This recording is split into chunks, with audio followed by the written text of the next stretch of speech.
नमस्कार मित्रांनो, रात्रीची नगरी या मराठी सत्यकथेच्या चॅनलमध्ये मी राजेश पाटील आपल्या सर्वांचं मनापासून स्वागत करतो.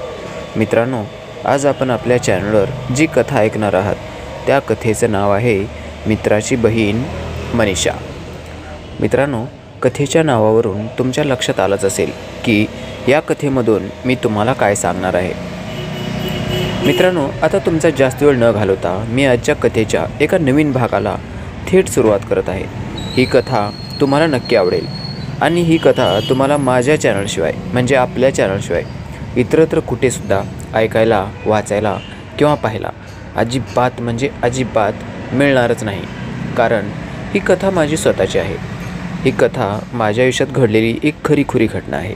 त्याच्यामुळे माझ्या कथेचा इतर लोकांशी कोणाशी काही संबंध असणार नाही आणि माझी कथा स्वतःची असल्यामुळं याच्यामधील पात्रांची मी नावं बदलली आहेत, ठिकाण बदललेलं आहे. त्याच्यामुळं कोणाच्या जर प्रत्यक्ष किंवा अप्रत्यक्ष लाईफशी काही संबंध येत असेल तर तो निव्वळ योगायोग समजावा.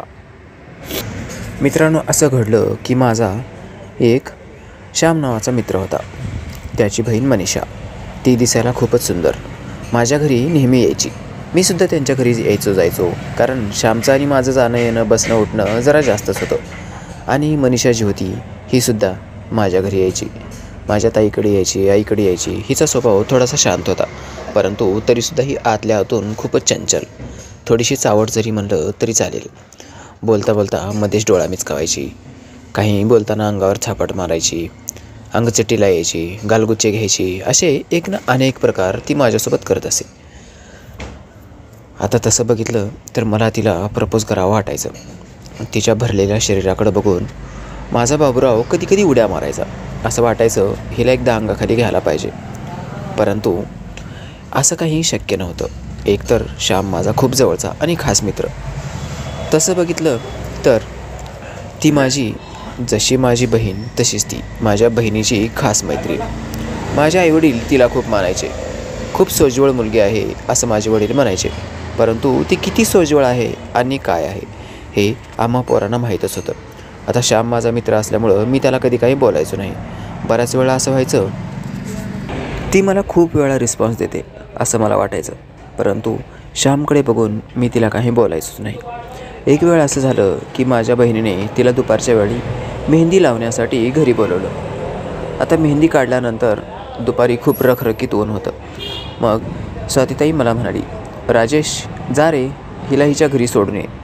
मग मी म्हणालो, काय यार, श्यामला फोन करतो आणि त्याला बोलवून घेतो. मी श्यामला फोन करतो म्हणल्याबरोबर मनीषा लगेच म्हणाली, अरे तो नाही आहे घरी, तो आत्याकडे गेला आहे आणि 2 दिवस येणार पण नाही. मग मी म्हणालो मग ताई मला म्हणाली, अरे जा ना तू स्वतः सोडून ये, काय लावलं आहे उगाचच, त्याला बोलवतो ह्याला बोलवतो. मी तुला सांगितलं आहे त्याला सोडून ये म्हणल्यानंतर जायचं आणि यायचं सोडून, एवढं काय त्याच्यामध्ये एवढं विशेष आहे. मी म्हणालो, ठीक आहे बाबा, तुम्ही जसं म्हणतायत ना तेच बरोबर आहे. मग मी माझी गाडी काढली आणि तिला म्हणालो चल. ती लगेचच तयार झाली माझ्यासोबत यायला. मग मी गाडी वळवून घेतली आणि तिला म्हणालो बस आता गाडीवर. मग ती बसली माझ्या पाठीमागे. आता बसत असताना पोरी कशा बसतात तुम्हाला मी वेगळं काही सांगायची गरज नाही, एकीकडं पाय टाकून. परंतु ती मात्र थोडी वेगळ्या पद्धतीत बसली. जसं पोरं बसतात तसं तिने दोन्हीकडं पाय टाकले आणि दोन्हीकडं पाय टाकून ती अगदी ऐसपैस एकदम व्यवस्थितपणे बसली. गाडीवर बसल्यानंतर ती मला म्हणाली, राजेश मी तुला असं बसल्याची काही अडचण तर नाही ना. मी म्हणालो, छे मला काय अडचण असणार, तुला जसं बसायचं ना तसं बस. तू एकीकडं पाय टाकून बसलीस तरी पण मला प्रॉब्लेम नाही, तू दोन्हीकडे पाय टाकून बसलीस तरी पण मला प्रॉब्लेम नाही, आणि तू गाडी चालवते म्हणलीस तर मी मागं बसतो त्याला पण मला काही अडचण नाही. बघ तुला जसं म्हणायचं आहे तसं. आणि मी हसू लागलो. आता माझा स्वभाव थोडासा खेळकर आणि थोडा हसरा होता. हे मी तुम्हाला वेगळं काही सांगायची गरज नाही. बऱ्याच ताईच्या मैत्रिणी माझ्यासोबत खूप एकदम मिळून मिसळून राहायच्या.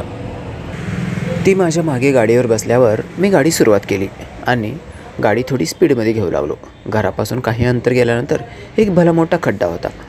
मी माझं पूर्ण लक्ष तिच्या बोलण्याकडे लावलं होतं, त्याच्यामुळं माझ्या लक्षात आलंच नाही तो खड्डा आहे. माझ्याकडून गाडी जोरात त्या खड्ड्यामध्ये आपटली आणि मनीषा एकदम पाठीमागून माझ्या अंगावर कोसळली. तिच्या पाठीमागचे तिच्या पाठीमागच्या शरीराचं पूर्ण वजन माझ्या अंगावर पडलं आणि तिनं मला जोरात घट्ट आवळलं आणि मला म्हणाली, काय राजेश, काय करतोस हे? अरे गाडी तरी जरा दमानं चालव, आपल्या पाठीमागे काही भूत लागलं नाही, थांब ना जरा. परंतु मित्रांनो, तिनं काही बोलण्याच्या अगोदरच माझं पूर्ण लक्ष विचलित झालं होतं आणि त्याला कारणसुद्धा तसंच होतं. बघा की काय कारण असेल. जशी ती मला पाठीमागून धडकली तसं तिचे गोळे माझ्या पाठीला स्पर्श केले.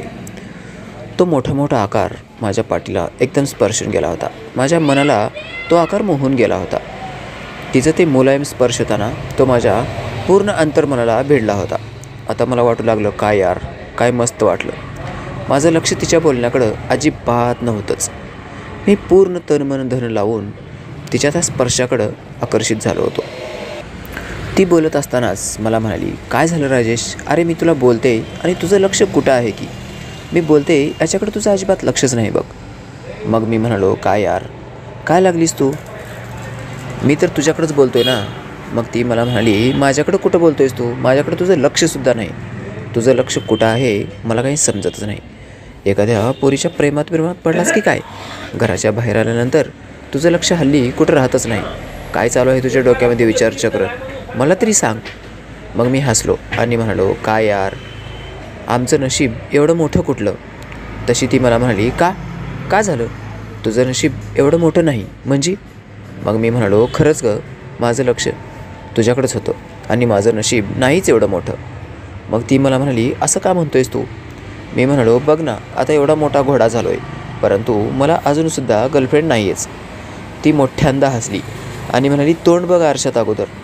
हे असं बोलण्याच्या अगोदर ना तू 10 वेळेस विचार करायला पाहिजेस. तुला शोभत नाही असं बोलणं. मी म्हणालो, का? मी काय केलं आहे असं? शोभत नाही बोलणं म्हणजे? असं कसं नाही शोभत? जे खरं आहे तेच बोललो आहे मी. मग ती मला म्हणाली, काय यार, खोटं नकोस बोलू. मी म्हणालो, खरंच यार मनीषा, खरंच मला गर्लफ्रेंड नाही आहे. मी खरं सांगतो आहे तुला. आता तुझा विश्वास बसत नाही ही गोष्ट वेगळी, परंतु मला खरोखर म्हणजे खरोखरच गर्लफ्रेंड नाहीच यार. आणि तू कशावर म्हणतेस की तोंड बघा आरशात? माझं जर तोंड खरोखरच चांगलं असताना तर मला पण गर्लफ्रेंड मिळाली असती, हो ना?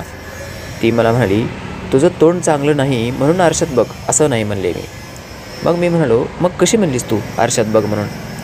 ती मला म्हणाली, अरे एवढा मोठा पाटलाचा पोर तू, पैसा, प्रॉपर्टी, जमीन, जुमला, जायदाद सर्व काही तुझ्याकडं आहे, गाडी, घोडा सर्व तुझ्याजवळ आहे, परंतु एक गर्लफ्रेंड नाही म्हणल्यानंतर ही नवलाचीच गोष्ट आहे ना.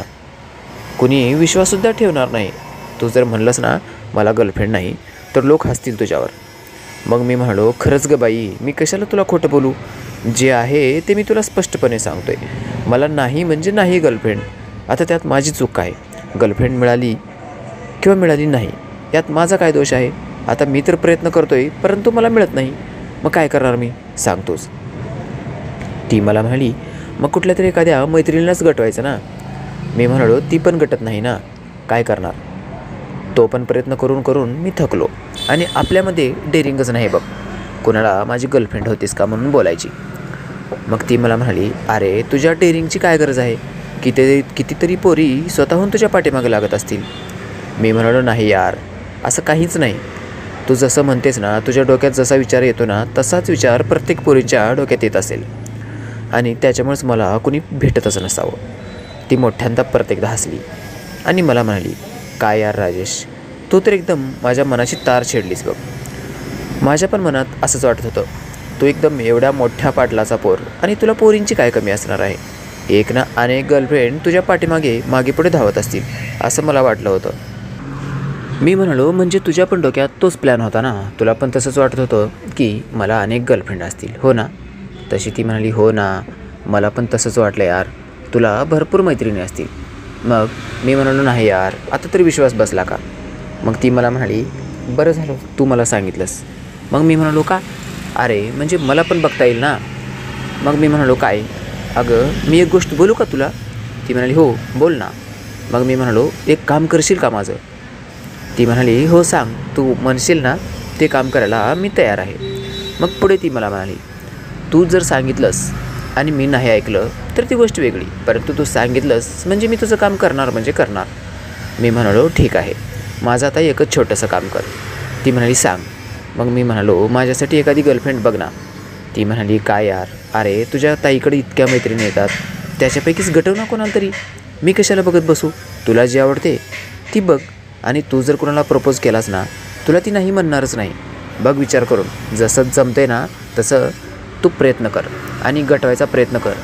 तू एकदा गटवलंस ना, गटलीच मग. मी म्हणालो, पण मला अनुभव नाही ना या गोष्टीचा. मला जर अनुभव असता ना तर मी ते पण केलं असतं. पुढे मी म्हणालो, मला जर अनुभव असता तर मी एक ना अनेक पोरीवर ट्राय केला असता. मग ती मला म्हणाली, असं नाही रे, असं एक ना अनेक पोरीवर ट्राय करून नाही जमणार. तू फक्त सुरुवात कर. तुला कोण आवडते तिचं नाव सांग मला, म्हणजे बघू तरी. आता मला माझ्या मनामध्ये खूप वेळा येत होतं की मला म्हणावं वाटत होतं, तूच आवडतेस. तू तर काही कमी आहेस का? तू पण खूप सुंदर आहेस आणि मला खूप आवडतेस. परंतु माझी हिंमत होत नव्हती तूच आहेस म्हणून सांगायला. मी तिला म्हणालो, नाही बाबा, मी माझ्या ताईकडे येणाऱ्या कोणत्याच पोरीकडं आजपर्यंत अशा नजरेनं बघितलंच नाही. मग पुढं ती लगेच मला म्हणाली, अरे तू नाही बघितलंस म्हणजे काय झालं? त्या तरी तुझ्याकडं निश्चितच बघत असतील, हो ना? मग मी म्हणालो, हो तसं मात्र आहे. मग आता काय करणार? आपल्याकडं बघते की नाही कसं समजायचं? मग ती म्हणाली, तुझ्या मागे पुढे करतील, तुझ्या होमध्ये हो मिसळतील. तू जर कोणाला एखादं काम सांगितलं की त्या करायला लगेचच तयार होतील. तुझ्यासाठी वाटेल ती गोष्ट जर करायला तयार होत असेल तर ती मुलगी तुझी गर्लफ्रेंड काय नाही बनवू शकणार. आता माझ्या लक्षात येत होतं की ही स्वतःबद्दलच बोलते, परंतु ती जसं आडेवेडे घेऊन बोलत होती ना, मला पण तसंच आडेवेडे घेऊन बोलायला आवडायला लागलं होतं. मग पुढे मी म्हणालो, असं आहे का? बरं मनीषा, एक सांग, तू माझ्यासाठी काय करू शकतेस? मग ती मला म्हणाली, तू म्हणलंस ना आता तुला गर्लफ्रेंड बघायचे, मी पाहते माझ्या ओळखीमध्ये आहे का कुणी. मग मी म्हणालो, थँक्स यार, जमते बघा असं पण. मग मनीषा मला म्हणाली, जमते ते ठीक आहे, परंतु तू एक सांग, तुला जी गर्लफ्रेंड पाहिजे ना ती कशी पाहिजे? मी म्हणालो, म्हणजे कशी म्हणजे? ती म्हणाली, अरे कशी म्हणजे ती कशी असावी, दिसायला कशी असावी, तिचं वागणं बोलणं, तुला तिच्याकडून काय अपेक्षा आहेत, गरीब असावी श्रीमंत असावी, तुला तिच्याकडून काय अपेक्षा आहेत ते सांग, म्हणजे मला तशा प्रकारची मुलगी शोधायला सोपं जाईल. मी म्हणालो, हो का? अरे मी तर या गोष्टीबद्दल विचारच केला नाही. आता गर्लफ्रेंड कशी असावी हे तूच बघ ना तुझ्या हिशोबानं, परंतु तुला एक सांगू का? ती म्हणाली, हो सांग ना. मग मी तिला लगेचच म्हणालो, मला गर्लफ्रेंड फक्त तुझ्यासारखीच असावी. तुझा स्वभाव कसा आहे तशा स्वभावाची असावी, सर्व काही तुझ्यासारखं same to same xerox copy असावी. ती मला म्हणाली, काय यार, आता माझ्यासारखीच गर्लफ्रेंड तुला कशी मिळणार आणि मी कुठून आणून देऊ? मी म्हणालो, तसं नाही यार. मग ती म्हणाली, मग कसं आहे? मी म्हणालो, कसं आणि काय मला नाही समजत. आता मला सांगताच येणं गेले बघ. तू तुझ्या हिशोबाने बघ. मला या गोष्टीतला काही अनुभव नाही आणि मला जमना पण गेले तुला सांगायला.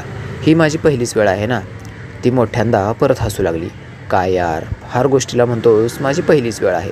आता पहिलीच वेळ म्हणजे लोकांची किती वेळ असते? मी म्हणालो, मला लोकांचं माहीत नाही, परंतु माझी मात्र पहिलीच वेळ आहे. आत्तापर्यंत आपण कुठल्या पोरीला प्रपोज केलं नाही. तिला कसं पटवायचं, तिला कसं घुलवायचं, तिला काय बोलायचं, मला काहीच माहीत नाही. आणि मला शिकवणार तरी कोण शिकवणार? मग ती मला म्हणाली, मी आहे ना, मी शिकवते तुला सर्व काही. मग मी म्हणालो, हो खरंच का? ती म्हणाली, खरं रे बाबा, मी सर्व काही शिकवते. मग मी तिला म्हणालो, मग ते पण सांग ना, आता गर्लफ्रेंड कशी पटवायची? ती हसू लागली आणि म्हणाली, मी का तुझी ट्युशन टीचर आहे का? आता कशी पटवायची इथून जर मी तुला सांगायचं म्हणलं तर मग मात्र खूपच अवघड आहे. मग मी तिला म्हणालो, काय यार मनीषा, तूच तर म्हणलीस ना मी तुला सर्व गोष्टीत मदत करते म्हणून. मग ती म्हणाली, अरे बाबा, माझ्या ओळखीमध्ये कुठली मुलगी आहे का असं बघते म्हणले मी. आणि तू तर एवढ्या मोठ्या पाटलाचा पोर, एवढी प्रॉपर्टी, एवढी संपत्ती, याच्यामुळे तुझ्या पाठीमागं कुणी पण लागल. मग मी तिला म्हणालो, बरं एक गोष्ट विचारू का? ती म्हणाली, हो विचार ना. मी म्हणालो, तुला राग तर येणार नाही ना? ती म्हणाली, अरे मला कशाला राग येणार, विचारतो, तुला जे विचारायचं ना ते तू बिनधास्त विचार. मग पुढे मी म्हणालो, मला फक्त एवढंच विचारायचं होतं की पोरी फक्त पैशाच्याच पाठीमागे लागतात का? श्रीमंती, पैसा हेच पाहिजे असतं का पोरींना? ती म्हणाली, छे, असं अजिबात नसतं. प्रत्येक पोरगी पैशाच्याच मागे असत नाही. काही पोरींना फक्त पोरांचं मन लागतं. तो कसा दिसतो, कसा वागतो, त्याचा स्वभाव कसा आहे, हेच गोष्टी बघतात. त्याचे मित्र कोण आहेत, त्याच्या सवयी काय आहेत, एक ना अनेक गोष्टी बघतात. परंतु पोरांच्या पैशाचा मात्र विचार त्या करत नाहीत. आणि अशा कित्येक पोरी आहेत, जसं की आजकालचं प्रेम, हे सर्व काही फ्रॉड आहे बघ. काही पोरी फक्त पैशाच्या पाठीमागे लागतात आणि त्यामध्ये पोराची पार वाट लावून टाकतात. मी म्हणालो, यार तुला तर खूप माहिती आहे, मग तूच बघ. आता तू माझ्या असिस्टंट आहेस, बघ तुला कसं जमतं आहे तसं बघ, परंतु मला सेम टू सेम तुझ्यासारखीच झेरॉक्स कॉपी बघून दे. ती हसू लागली. मी तुला देते नक्की, असं म्हणून ती हसू लागली. पुढं ती मला म्हणाली, राजेश आणखीन एक गोष्ट आहे. मी म्हणालो, काय? मग ती म्हणाली, सांगते तुला, अगोदर घराकडं तर चल. मित्रांनो, तिनं मला बरंच काही लेक्चर दिलं. आता पुढं काय झालं काय नाही या सर्व गोष्टी मी कथेच्या पुढील भागामध्ये तुमच्यासोबत शेअर करणार आहे. ही कथा तुम्हाला नक्कीच आवडेल, तुमचं पाणी नक्की सुटेल, कारण कथा तशी खूपच मस्त आहे. या गोष्टीमध्ये मी भरपूर वर्णन करणार आहे. कथेवर बनून राहा, कथेला लाईक करा. आपल्या चॅनलवर जर तुम्ही पहिल्यांदाच आला असाल तर कृपया चॅनलला सबस्क्राईब करा. अशाच प्रकारच्या नवनवीन कथा ऐकण्यासाठी आपल्या चॅनलवर टिकून राहा. मित्रांनो, कथा शेअर करा, आवडली तरच लाईक करा. तुम्हाला जर काही माझ्याकडून सजेशन पाहिजे असेल किंवा मला काही तुम्हाला सुचवायचं असेल तर कृपया कमेंट करा. बाय बाय मित्रांनो, भेटूया कथेच्या पुढील भागामध्ये.